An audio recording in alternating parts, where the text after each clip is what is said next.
Coming up on this episode, author Tara Lain and Eli Easton are here to talk about their collaboration on the Nerds vs. Jocks series.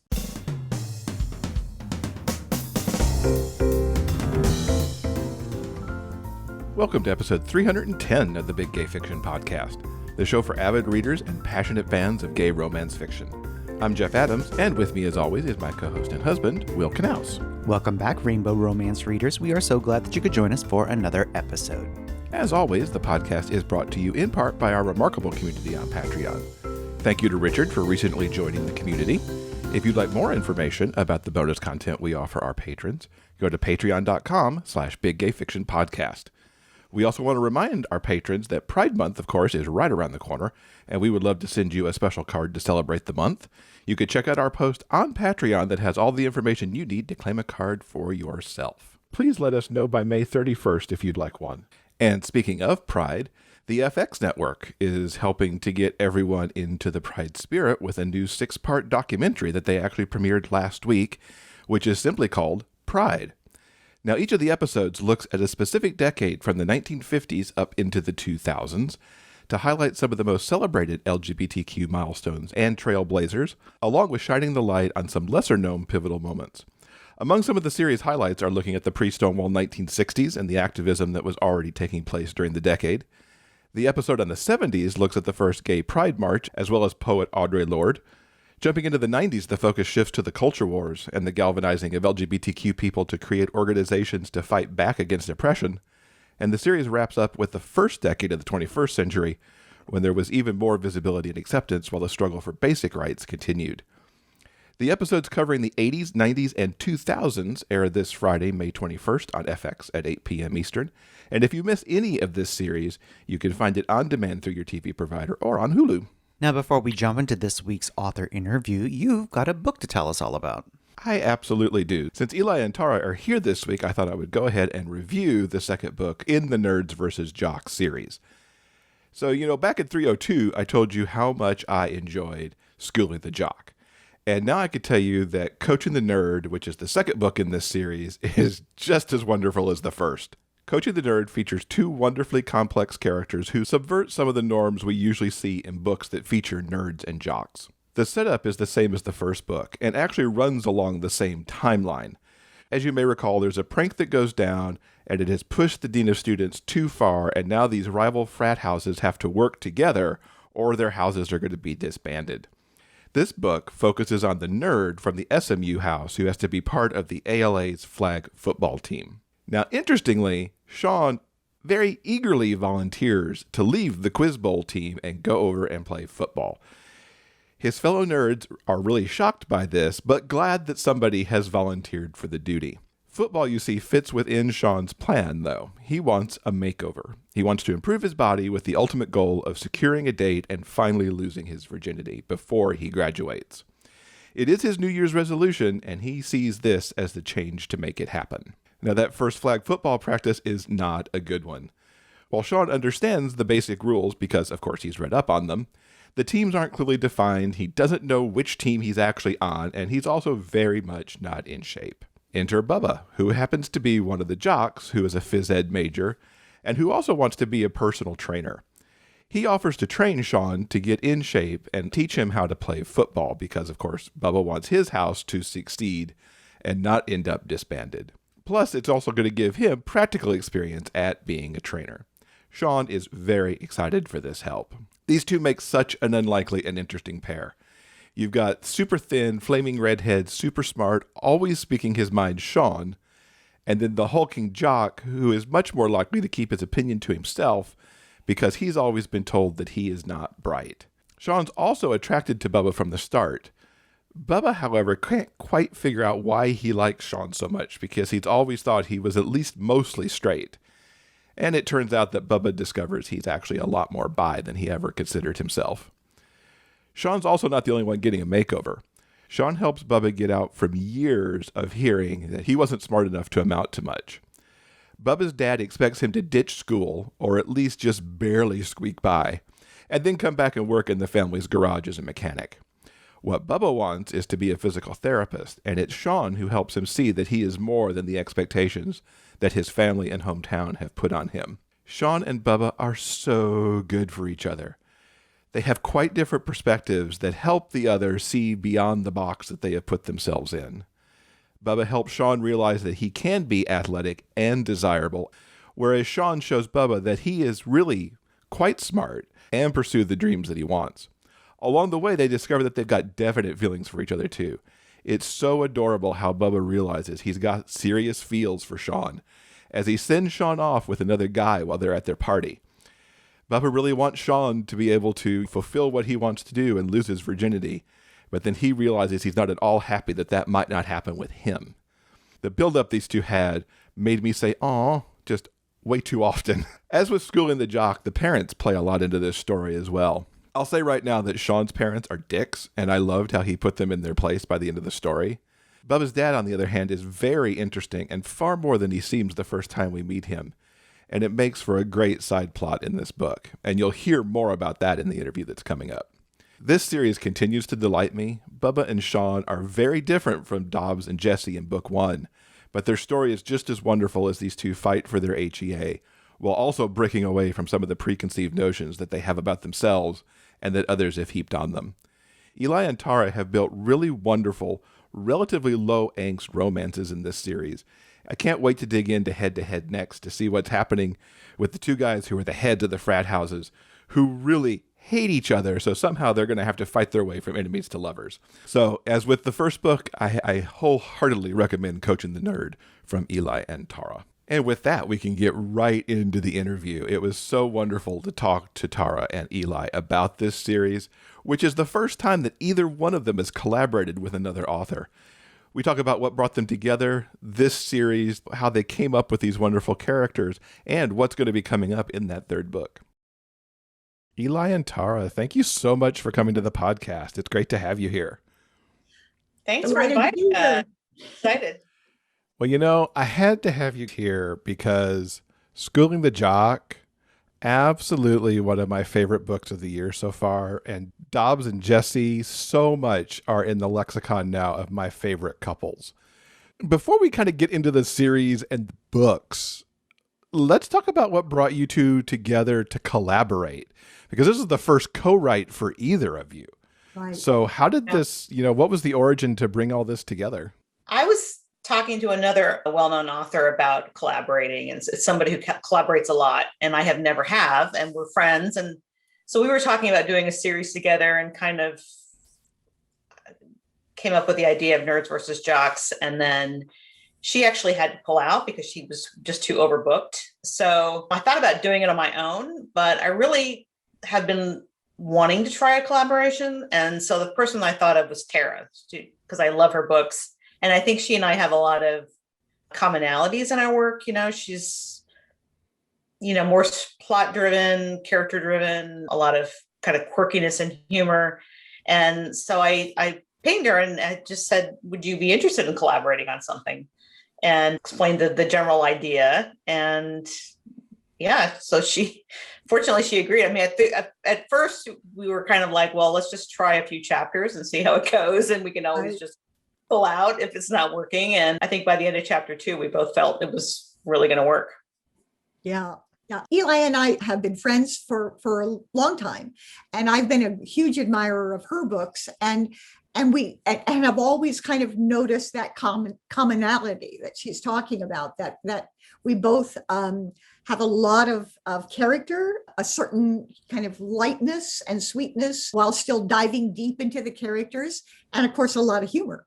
So the idea of doing something that was really rom-com trope driven, but then still getting to do deeper characters was really a fun idea. But I had no idea how the idea of co-authoring was going to work, because I mean, I think I'm on book 57 or something, and all of them have been written alone. And it was like, and so I think I took a couple of days. I was like, oh gosh, I don't think I should do this. We started talking about it right before Christmas, right? It was like Thanksgiving, I think, when we started talking about it.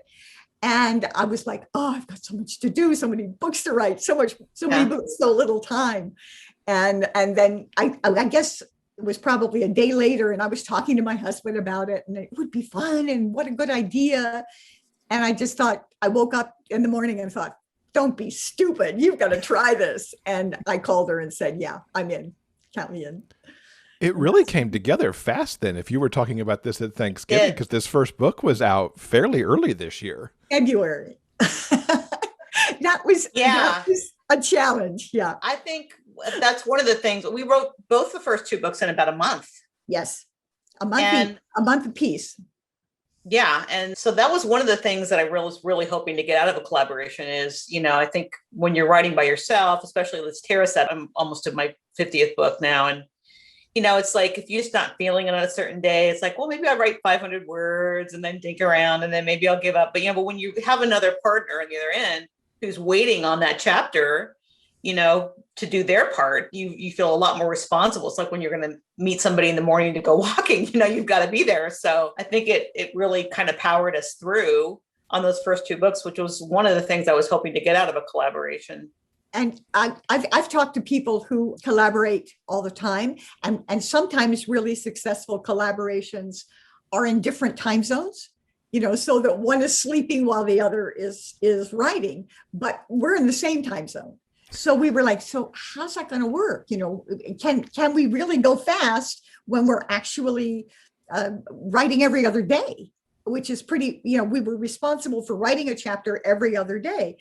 And it went so fast. And Eli described it perfectly. And I will tell you what she said. She said, it eliminates the fear of the blank page.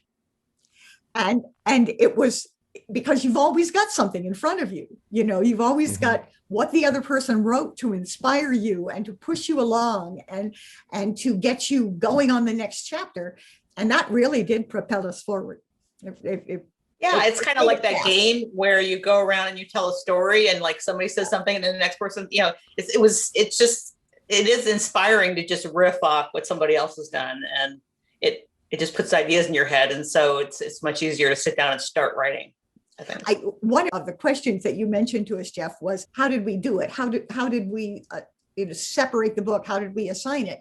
And we literally we took a house and we took a character. It turned out that we took a house. We started out taking a character, and then it ended up that we stayed with the same house through the whole 3-book series. And so each of us would kind of be responsible for writing the chapter in that character's point of view. But then it went to the next writer who was also writing that same character, obviously, in the next chapter. So the character kept getting deeper and new additions, and then we would also edit each other's work. So that was how we smoothed it out and made it seem seamless. And I know you actually mention in the book who wrote what. And Eli turned out to be the geek, and Tara, you became the jock. Did it just happen that way, or did you go, I want this character and I want this character? Yeah, the first book. Yeah, on the first one. Mm-hmm. We sort of went back and forth, but Tara had done a whole series of football jocks. And, some of my most popular characters were from like Blame It on the Mistletoe. And, I just tend to really write good nerds. And so we just decided to go that way on book 1. And then on book 2, it's like, well, let's just keep going since this seems to work. Right. I had to learn a lot about football. And Eli said, you get to do the football. And I think the other thing that probably in terms of process that Tara didn't mention is that, during the books, we would have 3 or 4 calls where we would just be on the phone for a couple hours working out the plot line. Like, what about, Rand's family? What is his father really like? What is his motivation? How is that going to lead to the crisis moment? And so the plot was something that we went back and forth with on the phone, just sort of brainstorming, and just like, no, I don't like that. How about this? And, just kind of knocking it out until we got to a point where we felt like, yeah, that's the plot. This is it. And so that, in that sense, both the character arcs and the the basic plot flow and the crisis points were really a collaborative effort. Even though we were each writing a chapter, we both had agreed on what that character's arc was and what the relationship was with the family and all that. Did you have that as you started, or did you pants your way through the majority of the plot? How much did you know going into the writing, and how much kind of manifested as you went? we kind of mapped out the story and the kind of guys that they were in a general sort of way, but then we let them evolve on the page. And then not only based upon the person who was, quote, writing that character, but on both of us. And then also in the way that we edited each other's chapters. After the chapter was done, it would go on to the co-author. The co-author would edit that chapter and write the next chapter.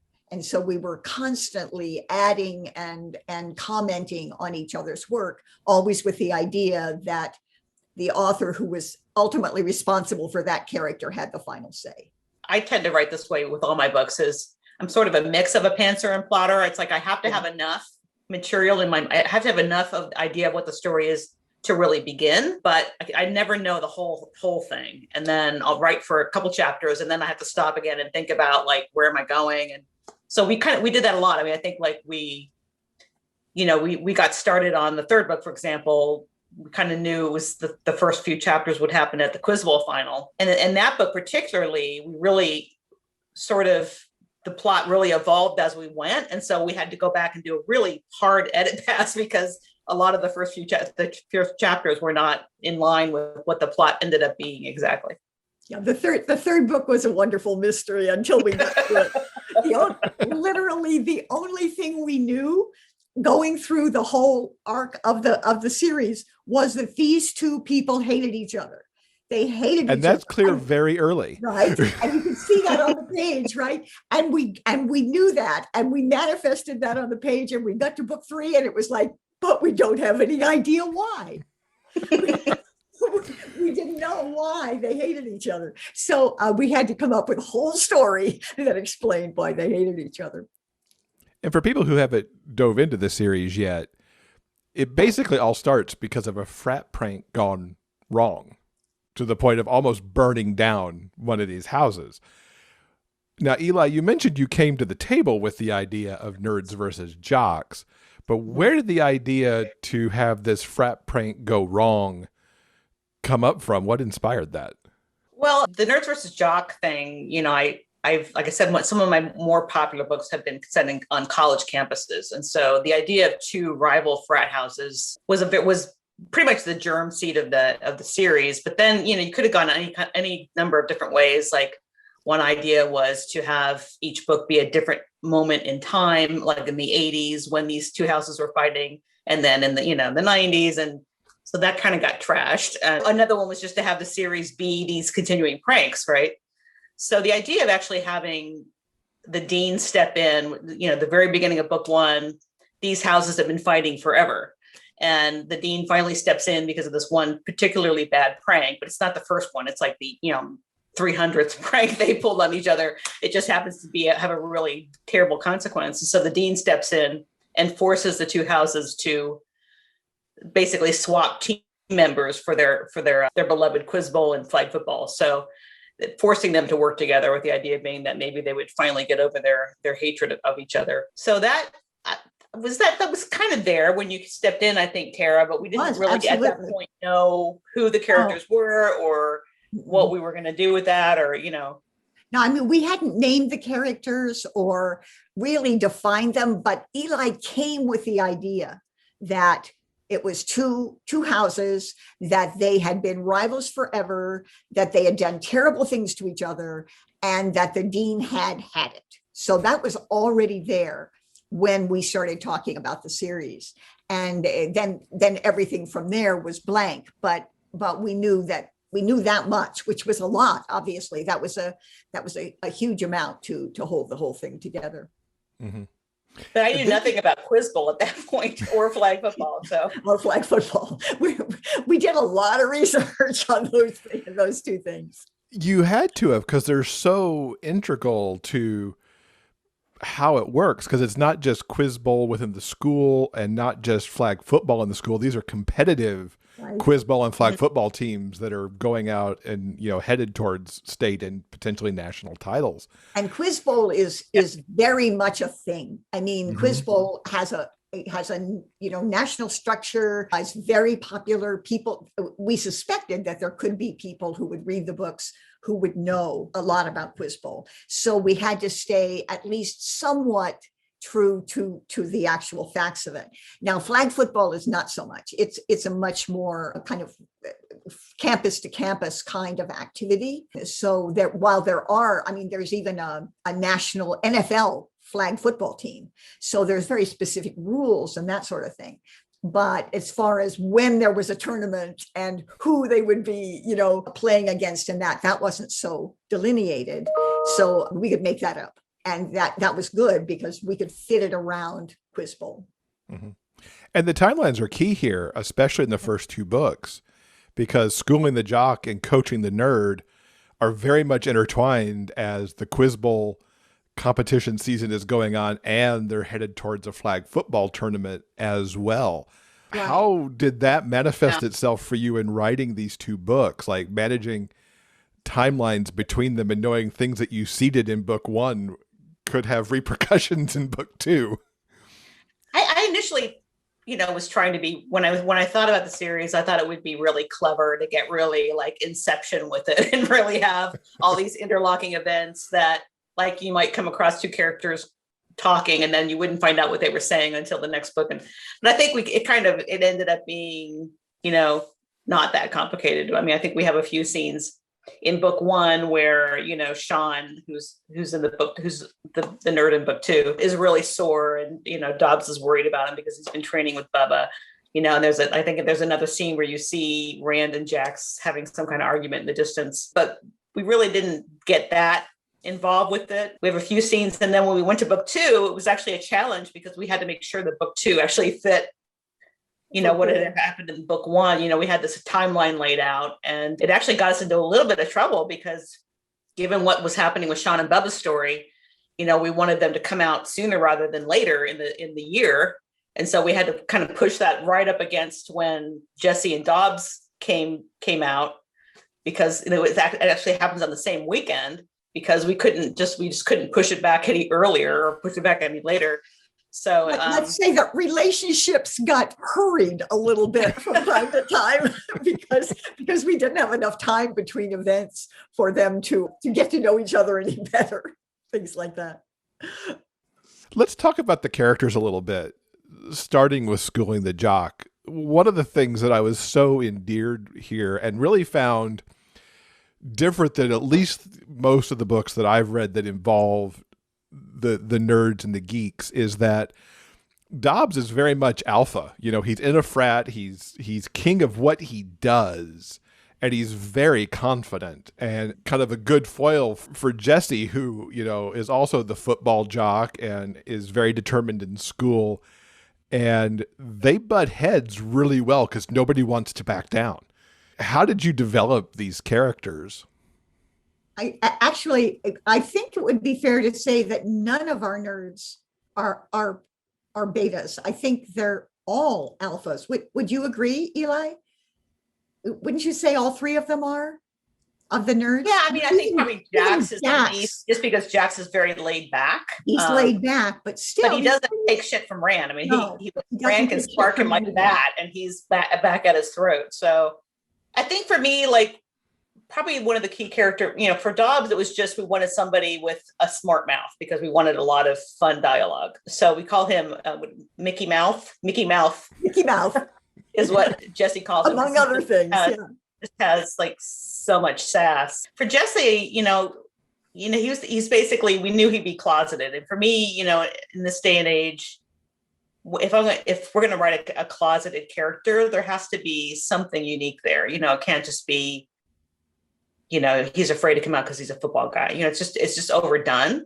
So that really led to, finding a reason that was unique, and that led back to his family and his concern for his family, and, this pressure that he was under to always, to never take any of his family's attention because of his younger brothers were so demanding of attention. And so, but in a very sympathetic way. So I think for me, it's just important to find those unique twists so that it's not like, there's so many gay romance books. I always want to find that some unique twist that is not a character I've read before.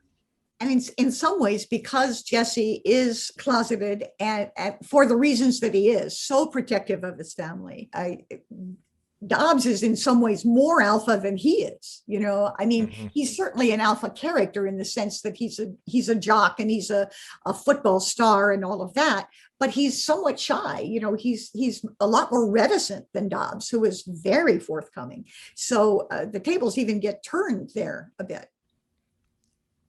Well, that's what I liked in the book, too, because the tables kept turning as they learned more about each other and seeing more of family situation. They both learned so much and ended up and grew so much. I mean, that's what you want out of a romance, obviously, not just to get the HEA, but to really watch the characters bloom in a new way. Yeah, it was fun having Quiz Bowl even though some people were like, oh my God, those Quiz Bowl questions, but it was fun having that framework to kind of drape their getting to know each other over.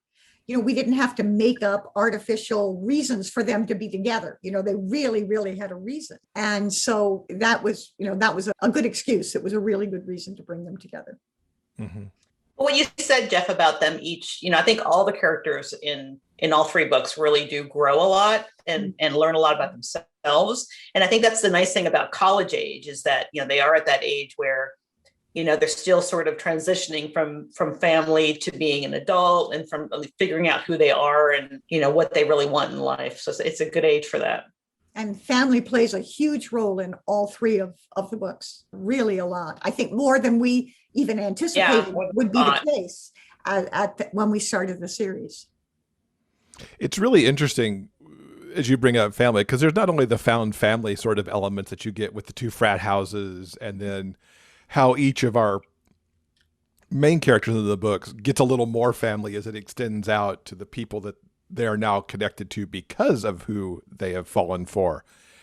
But the families that we get to see, both with Hedgehogs in Coaching the Nerd and with Jesse's in Schooling the Jock, play so much into the story too. It was really nice to see. And in the case of, Schooling the Jock, it was a really amazing family scene. And then Coaching the Nerd, we kind of got the anti of what was going on over there a little bit too. Yeah.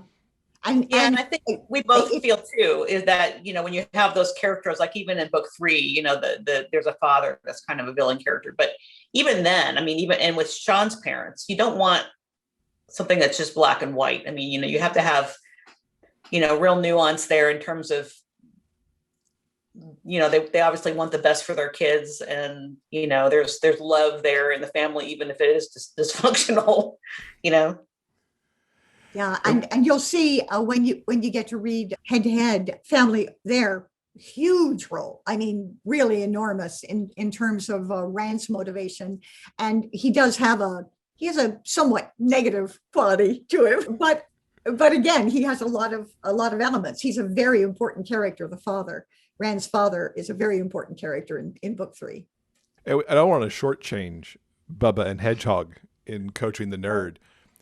Their story intrigued me not only because I think they're even more opposites in a lot of ways than Jesse and Dobbs were, but they also essentially give each other makeovers through the story, which is so amazing. They're very different makeovers, but they're still makeovers nonetheless. Yeah. Tell us a little bit about their story and how they, kind of came into being in your head. Well, I love the whole My Fair Lady trope, having that ugly duckling character is transformed, and that's always fun to play with. So Sean in book 2 I think it's really fun that, in book 1, when he volunteers to be in the flag team, the whole nerd house is just like, oh my God, this is like the biggest nerd that they're in our entire house, the most like lip noodle, unathletic person, and he's volunteered to do this. But so he's got a long way to go. Most wildly self-confident at the same time, So yeah, he's very determined. He's just like, he knows what he wants, and he's going to go out. He's funny, but yeah. So he ends up in book 2. He's being trained by Bubba, who is also introduced in book 1. He's one of the Jock House guys who's not the brightest bulb in the pack. Well, sort of. Exactly. Sort of. Yeah. That's kind of the thing with both of them. It's both they could so easily have been caricatures, but it's only sort of, that they are that way, the way that you expect them to be, Mm-hmm. Yeah. I loved Bubba. I think we both glommed onto the character that we wanted in that book. And that happened to continue us with the house that we had been in. And that proved to be a self-fulfilling prophecy, because each of us were creating the houses that our characters were in as well, and who the other characters were and that sort of thing. So we ended up staying with our house all the way through. But Bubba was one of those guys that really could have been just a cipher. He just could have been such a caricature. And because Sean was going to get his makeover, it was like we wanted Bubba to have his as well, maybe on a slightly more subtle level. But because he's been told he was dumb his whole life, he believes it. He's already risen above that self-image a lot, but he has much further to go. And it's because of Sean that he's able to finally do that. So they both make each other over. Well, I think in any romance, I try to think about what is this character's arc for each character? What do they need? And how does this other person help them get there? How does this other person help them fulfill themselves? Because to me, that's key to the romance. It's not just, oh, you're really attractive and I want to have sex with you. It's not a very deep romance book. Right. It's where does this character going? And how does this other person fulfill them as a human being? How do they fit together? And so, for Sean and Bubba, obviously, what Bubba needed was to find confidence in his intelligence. And so, Sean, we had to figure out how Sean could help him do that. Interesting, because one of the ways that I tend to start with characters is, how can these two characters create conflict with each other? It's like, how can who they are at this point in time rub up against the other one and create friction and sparks and conflict? And Eli's focus is so much on how do they fit together? How do these pieces go together? So that was great, because I was constantly saying, okay, but we need more conflict here. Okay, let's make, and then, oh no, but we need to understand how they go together, how they make a perfect couple. And so we were constantly adding kind of those dimensions to our characters. Something you did in Coaching the Nerd too that I really liked. You subvert a lot of expectations around Bubba's father, and I'm not going to give away what goes down there because it's so amazing, but that was like a 180 that, it's minor to the story in so many ways, but yet it's also significant there too. And it was really brilliant to see how that kind of manifested itself and what that did for him. Is that one of those happy accidents you discovered along the way, or was that kind of you knew that was going to happen there? The father definitely unveiled himself to us as we went along in the story. And we knew that he was going to be one of the influences on Bubba, and that it would be one of the influences that made him doubt himself, right? But then we grew to understand him and to know that he didn't do that out of meanness. He did it, in a sense, out of love, out of not wanting Bubba to not get above himself, to not have too great expectations and be, terribly disappointed. And then as he revealed who he was, that part of his particular story unfolded. We discussed that, it's like every time I got back a chapter where the father was involved, or I think there was an early phone call where he was really mean. And then Bubba goes home for the first time of the weekend. And then that scene where he goes back and has that conversation with his father. And every time I got those chapters, I just was like, yeah, okay, that's great. I love the conflict. I mean, Kara's great at conflict. So it just worked. I mean, I think we did discuss after she wrote that last chapter, like, are people really going to buy this? That, Yes. The father. I mean, that was a really big question. And to some degree, it's still a question. I mean, I think there are some people who are like, didn't like that part. But then there are other people like you were saying, Jeff, who loved it, so it just felt right. It felt like it wasn't a reach, like this was the guy who ultimately emerged from the page, and that we could put that piece of the story in. I didn't think two ways about it. It's like, Oh, that's really nice. That was exactly my thought about it. So the third book, which we've hinted at a little bit so far, comes out on May 25th. It's called Head to Head. And you've got the guys here who lead these frat houses. What can you tell us about Rand and Jax's story as they fight their way somehow to an HEA that I just can't picture in my head yet? Yeah. These guys hate each other so much in book 1 and 2. Yeah. You can't even mention Rand to Jax without him kind of bugging out. And the funny thing is that Jax is so laid back about everything, but not Rand. It's like he's the one exception to the rule. Yeah, I mean, so the book takes place, most of it takes place in the week before. So the Quiz Bowl final is in Philadelphia on one weekend, and everybody's there. And then there's a week before the flag football final is it Omaha? Yes, in Omaha. I think it is. Like we discussed different geography played a huge role in this book.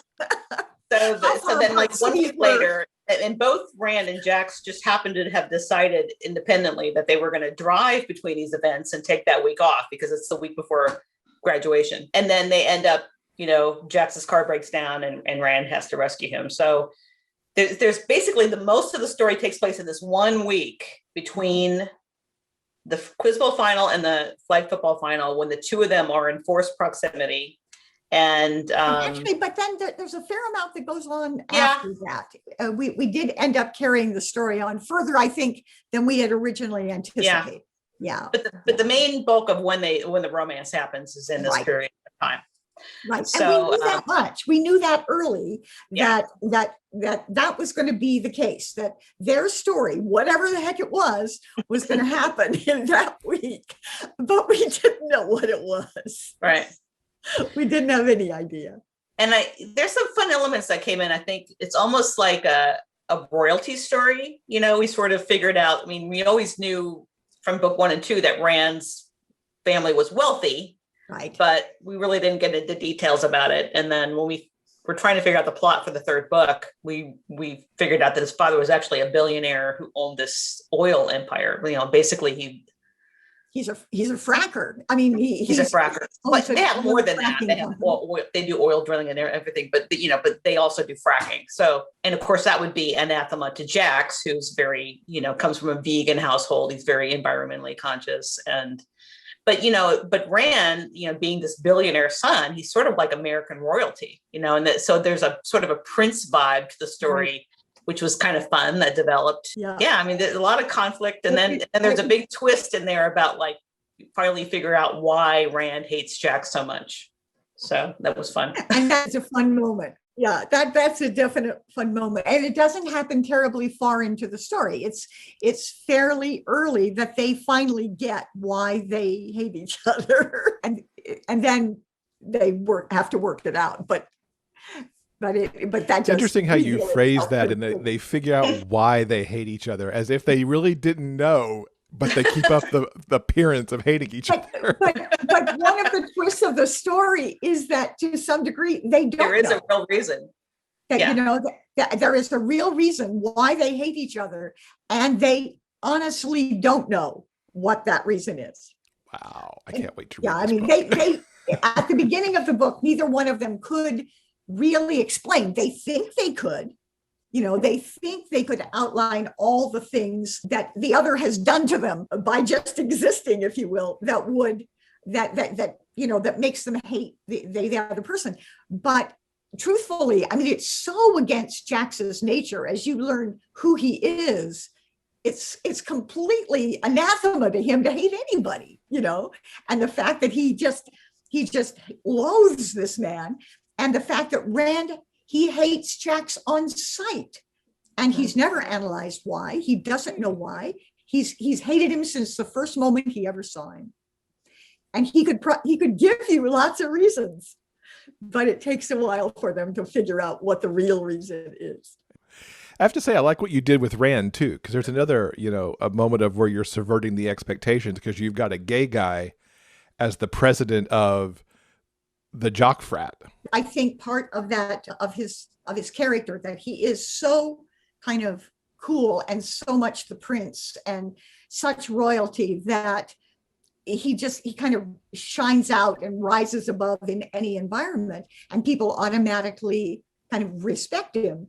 Well, you find out in the book that he is that perfect blonde country club, I mean, and he was raised that way very specifically. I mean, like to the point where having etiquette classes, and like he was groomed to be that. So, it's almost like even though you're gay, you have, and even with his father, who is not at all a liberal person, he's sort of like come to accept that Rand is gay, but then he has all these other, well, if you're going to be that, then X, Y, and Z, Right. And we get to see pretty early on also that Rand is very much the sort of manifestation of his dad's idea of perfection. And so living the way he has always, his not very many years on the planet, 21, he has always kind of manifested that, but that might or might not be who he really is. So head to head, is that the end of the series, or might you do more in this universe?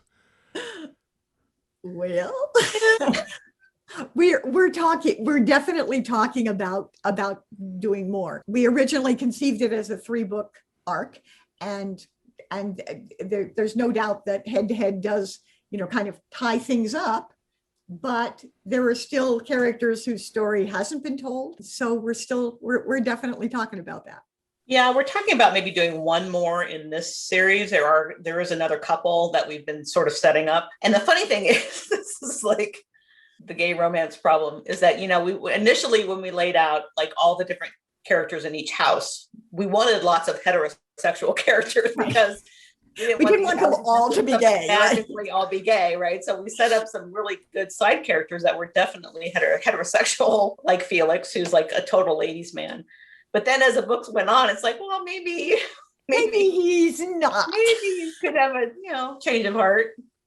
So, and we've talked about doing other things together as well. Oh, fantastic! And going on and possibly developing another whole series. Yeah. Yeah, both of us we write a lot of contemporary, we write a lot of paranormal. We've both written, other subgenres that we could possibly think of doing together.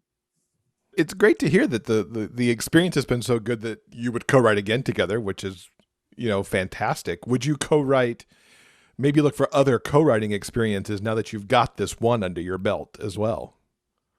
Possibly. So, I mean, definitely. I think that it's taught, like, I saw some things that I was concerned that Tara wouldn't like working with me. I mean, I'm a very heavy editor, I think. And this is just my process.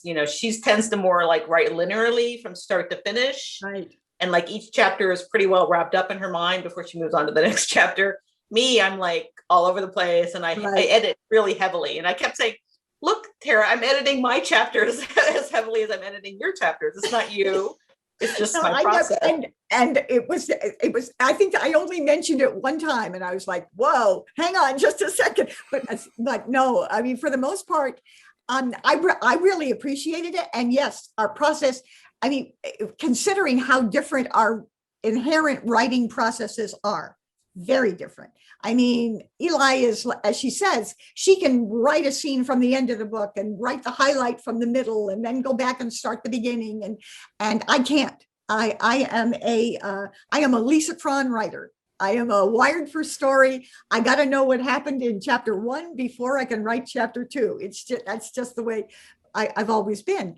And so that, which is inherently quite different. And yet we managed to make it work without really any effort. I mean, it maybe because each one of us was writing every other chapter, it didn't feel quite as linear to Eli as it would have, if I'd forced her to sit down and write my process. I think that would have been crazy.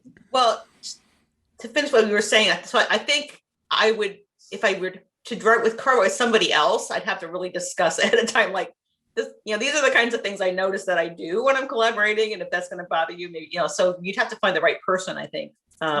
It did work really well with Tara, which was fortunate. Yeah. But in terms of the linear thing, I think just knowing that, if I'm left to my own devices, I kind of float all over the place and like just write because I'm concerned about getting my words for the day. So if I just happen to have in my mind, well, I know I'm going to write this scene and I already know what that's going to be in that scene. So I might go write that. But knowing that Tara was waiting on me and that, Right. she needed that next chapter, it kind of helped discipline me, I think, to just sit down and write the next thing, which was good. When I want to be, if you will, I'm pretty disciplined. And so, yeah, so I was like, okay, let's just keep going. Let's get those chapters done. And that forced both of us to stay on track and to not, get kind of veering off on tangents. We allowed plenty of time for both of us to do our stuff, to have our lives. And because I actually have another job, I still run an advertising agency 3 days a week. And so on those days, it's harder for me to get in my words. And so we accommodated that in our schedule. And then Eli has days when she has special projects that she's going to work on, and she needs to have hours to do that. So we just built that into our writing schedule and just kept going. And yet you still turn these books out in a month a piece. Yes. It's amazing. Yes. I mean, I think we amazed ourselves, quite honestly, but we were writing a full chapter at a time, whereas like if I'm doing my words, I'll write 2,000 words. I'll write, 1,000 words. I'll write 3,000 words, but we were doing a chapter. And so it didn't make any difference if the chapter was often 3,000 words. It was often 3,000. So yeah, so maybe the chapter was 1,500 words, but usually it was more like 3,500 or occasionally even 4,000. So we were leaping ahead chapter by chapter. For each of you, what are your favorite scenes to write within the entire series? I had a favorite scene in Schooling the Jock, which was the scene, interestingly enough, of Jesse's kind of inner monologue after he lets Dobbs down and at the motel. And he disappoints, well, more than disappoints, breaks Dobbs' heart and breaks his own. And his pattern of thought after that, and then he gets the call from his brother, from his little brother, and responds to that. I enjoyed writing that scene a lot. I also loved the scene in Coaching the Nerd where they break up. Mm-hmm. And but why do I love these heartbreak scenes? I don't know. That was one. And then there's a definitely a scene in Head to Head where Rand, who goes through a lot of inner turmoil in this book. It's very much, he's very much an unrealized person. Jax is more of a realized person, but Rand is a work in progress, even though it seems not that way at the beginning of the book. And there's a moment where he gets clear about what's true for him and what he wants his life to be. And it was a scene that we knew was coming. And I was kind of revving up to write it. And I put my fingers on the keys and it was like it wrote itself. It was just like, boom, there it is. This is that scene. And I really love that. That was fun. Yeah, the conflict is always fun to write. I agree with Tara there. There's a scene in Head to Head where they go to a carnival and, part of what Jax brings out, and right when we talked about what does this one character do that helps this other character like become more of a full person, and Jax helps Rand play, and so they go to this carnival, and there's this great scene in the fun house, which I won't spoil, but it's very much sort of a hate, clashing / hot scene. I think the first scene in Coaching the Nerd where Sean's trying to play football, it was just so much fun to write this character who's just trying to analyze like everything about this game because that's how he succeeds, and he's just completely failing in this thing. Yeah, and then I do like the scenes with the autistic brothers in the first book, Schooling the Jock, where Dobbs can relate to them and sort of has some moments of bonding with them. I thought that was really critical to their relationship to show that scene was so brilliant. I mean, it was so inspired. I mean, the games, she's a game creator anyway, Eli, creates games, but creating the games and the play on words that you did. I mean, I just sat there and laughed and thought it was just so clever and utterly creative. I loved that scene. I thought it was amazing. Thank you. That's nice. Yeah, I just thought it was important because not only because his brothers are so important to Jesse, but because I sort of had this idea of Jesse that he's maybe just a tiny bit on the spectrum because, we know early on that he's very, he comes off as very stuck up, very arrogant, very, sort of, and it's really just because he's, that's the way he relates to the world because he has a hard time with people. So, he's just a tiny bit on the spectrum. Maybe even his brothers really are on the spectrum. So, in a way, Dobbs being able to relate to the brothers and, and sort of draw them out is sort of almost a mirroring the way that he can draw out Jesse too. So that was wondering. So looking ahead beyond head to head, what's coming up for you both later this year? We're both back to working on our own books right now. And both of us are going slightly crazy because we honestly, to some degree, we got used to working together. I mean, 3 books in 4 months is a lot of intense working together. And so we both fell into a slightly different process.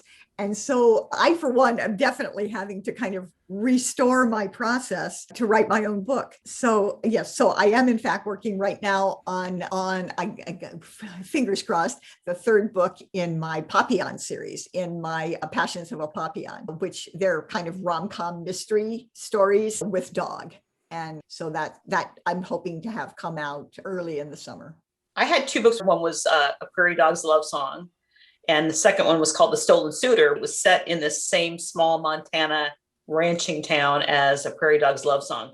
So I decided, since I'm republishing both those books, I decided to make them a series with a 3rd book, which is what I'm working on. So there's a villain in the first 2 books named Henry Atkins. He's the guy that outed one of the characters as being in porn. So he's the one star of the 3rd book. And then the other guy is a huge porn star that comes to visit his friend who had been in porn for a while. And so it's the 2 of these characters in this little Montana cowboy town. So it's a lot of fun to write. It's very folksy and kind of bonanza-ish with the dialogue. And so that's what I'm working on. We're still helping each other plot. Yeah, We're still brainstorming a bit. Yeah, it's been good. So then after that, we're both writing a book alone, and then we're thinking about writing a book together, right? Over the summer in the NVJ series. Possibly a 4th book in Nerds versus Jock, and then we'll each do our own Christmas book separately, and then possibly start a new series together after that, or That's exciting. January, February timeframe. Now, we always like to get book recommendations when we talk to folks. What's something you've read lately that you would recommend to our listeners? I just finished Better Than People by Rowan Parrish, and I really like that. I love her comfort stories. I'm not so much into the alpha male, super guys. I really like it to read about more normal, average guys, and especially guys who have some sort of, disability or problem that they need to resolve. So her book has... One guy has broken his leg, and he's a fairly alpha male kind of guy, but he has all these dogs, and he needs somebody to dog walk for him while his leg's broken. And the guy who shows up is this guy who's just horribly, horribly shy. And so there are romances between them, and I love it. Loved it. I can't say that I read this recently, but I wanted to recommend a book by an author named Eli Easton. That is called How to Walk Like a Man. I don't have to tell people about the Howl at the Moon series that takes place in Mad Creek. I mean, it's one of the most wildly successful series, I think, in gay romance. But that particular book, which is, I think, the 2nd book in the series, the 2nd book in the series, touched me so deeply. And I mean, the fundamental premise of the series is so original. It's so clever. The idea of dogs, who most of us love, right? And of dogs that are so related to the people that they're with, their masters, that they can't do anything when they lose their master except become human. And which is a very poignant idea, but at the same time, a terribly funny idea. And so she's got all these dogs in Mad Creek that are, scratching at, and they're humans, but they've got their hind legs going and they're, doing all kinds of funny dog-like things. But here is a dog who was a military dog, right? Am I saying the right thing, Eli? He was a military dog who lost his Handler. master, and he is such a wonderful, dimensional, heartrending and heartwarming character that I love that book so much, and I think everybody should read it. Fantastic. Let's tell everybody how they can keep up with you online to get all the latest news, every book that will be coming out later. I'm lots and lots of places online, but my website, which is very simple, which is just www.taralain, spelled Lain, .com. And I keep it very updated. So all my new books are constantly on there, but perhaps more particularly, there is a link on my website to my newsletter. And my newsletter comes out a minimum of 2 times a month and sometimes 4 times a month, depending on everything that's going on. I do a release about me, about my books mostly, and some contests and things like that. But then every other issue of the newsletter is what I call a release report. And I report on all the new books that came out from my favorite authors that particular week, actually. And so people can get a lot of great ideas for new books from just reading the newsletter, but they can also keep up with all my stuff. I have a website. It's elieaston.com. But I'm also on Facebook, and I have a Facebook group called something like Eli Easton's Mad Creekers. So that, I post there quite a bit in terms of just like update on my work in progress and, cover reveals and art calls and things like that. So if people really want to sort of get more of the first scoop, that's a good place to go. Great. Well, we will link to all of the social media, all of the websites, all of the books in the show notes so people can just click away to get all this stuff. Thank you both so much. I have enjoyed our conversation, and thank you so much for this wonderful series as well. It's made my spring so far. Oh, thank you. Thank you. Thank you so for much. having me on. Appreciate it. Hope you love Head to Head just as much. Yeah. This episode's transcript has been brought to you by our community on Patreon. If you'd like to read the conversation for yourself, simply head on over to the show notes page for this episode at biggayfictionpodcast.com. And don't forget, the show notes page also has links to everything that we've talked about in this episode. And thanks again to Eli and Tara for spending time with us. It's always fun to talk with collaborators to understand how they work together. And for them, it sounded like it really all came together so easily. And so much so that it's been interesting for them to figure out how to return to working on solo projects. And remember, the 3rd book in Nerds vs. Jocks, entitled Head to Head, comes out next week on May 25th. All right, I think that'll do it for now. Coming up on Monday in episode 311, author Hudson Lin is going to be joining us to talk about her new book, Hard Sell. I had such a great time talking with Lynn, and we'll not only discuss Hard Sell and the new Jade Harbor Capital series, but also a couple of other amazing projects that she's working on too. Thank you so much for listening. Until next time, stay strong, be safe, and above all else, keep turning those pages and keep reading. Big Gay Fiction Podcast is part of the Frolic Podcast Network. You can find more shows you'll love at frolic.media/podcasts. Our original theme music is composed by Daryl Banner.